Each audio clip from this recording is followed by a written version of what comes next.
छापा पड़ा तो खिड़की से नोटों की गड्डी फेंकने लगा चीफ इंजीनियर, 2 करोड़ से ज्यादा कैश हुआ बरामद। नमस्कार, मैं हूं रचना सिमवार। आज एक ऐसी खबर सामने आई है जो पूरी ओडिशा और देश में तहलका मचा रही है। सड़क और योजना विभाग के मुख्य इंजीनियर मिस्टर बैकुंठ नाथ सारंगी के घर छापेमारी के दौरान जो हुआ उसने हर किसी को हैरान कर दिया।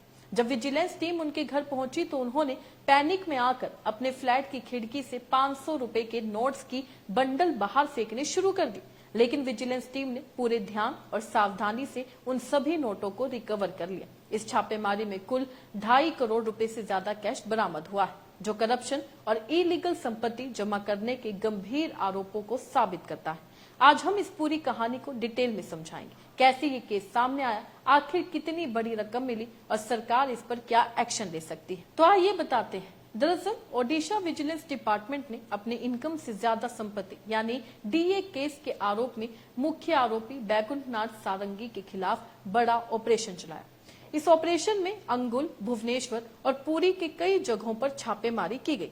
छापेमारी के दौरान एक बहुत ही चौंकाने वाला वाक्य हुआ। जब विजिलेंस टीम उनके भुवनेश्वर के फ्लैट पर पहुंची तो उन्होंने घबराकर 500 रुपए के नोट्स के बंडल्स खिड़की से फेंकने शुरू कर दी। विजिलेंस टीम ने गवाहों की मौजूदगी में ये सारे नोट्स रिकवर कर ली। ओडिशा विजिलेंस विभाग ने इस अभियान में 8 पुलिस उपाध्यक्ष, 12 निरीक्षक, 6 सहायक और अन्य सहायक कर्मचारियों की एक बड़ी टीम शामिल की थी।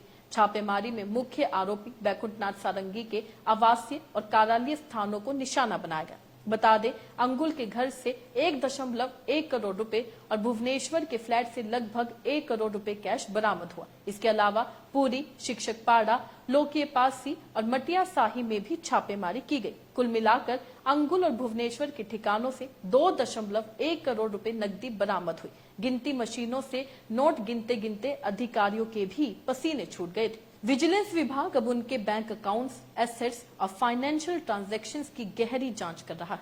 सवाल ये उठता है कि इतनी बड़ी रकम आखिर कहां से आई? क्या ये रिश्वत या भ्रष्टाचार का हिस्सा है? ये केस भ्रष्टाचार के खिलाफ एक बड़ा मैसेज भी है कि अब कोई भी अधिकारी बड़े पैमाने पर गैर कानूनी संपत्ति जमा नहीं कर पाएगा। तो बिल्कुल ये था ओडिशा के मुख्य इंजीनियर बैकुंठ नाथ सारंगी के खिलाफ हुई बड़ी कार्रवाई का पूरा सच।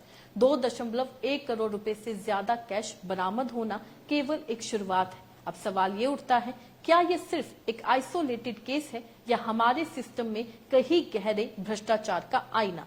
सरकार की जांच अभी जारी है और विजिलेंस विभाग के हाथों में ये केस है। जनता की निगाहें अब उन पर टिकी है कि वो कैसे इस मामले को अंजाम तक पहुंचाएंगे। क्या सच में भ्रष्टाचार पर लगाम लगेगा या फिर ये सिर्फ एक शोपीस बनकर रह जाएगा? आपको क्या लगता है? अपने राय कमेंट में लिखकर जरूर बताइएगा। इसी तरीके से देश और दुनिया से जुड़ी हर छोटी सी बड़ी अपडेट के लिए FPN यानी फ्रंट टाइम ब्रेकिंग न्यूज के साथ बने रहिएगा। धन्यवाद।